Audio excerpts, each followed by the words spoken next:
Well, I feel indeed good, and especially having the team working around me. I want to applaud them for the commitment and the sacrifices that we have made, because through many dangers, toil and snare, we have already come. And we are overcome through the blood of the Lamb. Well, I'm happy that we have a new councillor for the Kintyre division, first of all. She has consolidated to make sure that we are currently at 2020. And we will hold her hand and teach her the ropes at the KCMC. But more importantly, we will work together for the betterment of the people of Kintyre and the betterment of Kingston St. Andrew. Good time come, the man must come out and go home.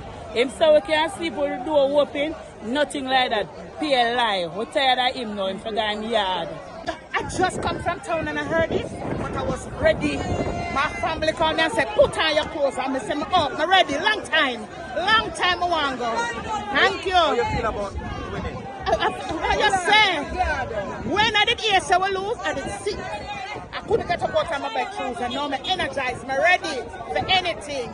We can eat good food now. We don't have to walk on road where we put a twist in a patrol. And guess what now? God is on time.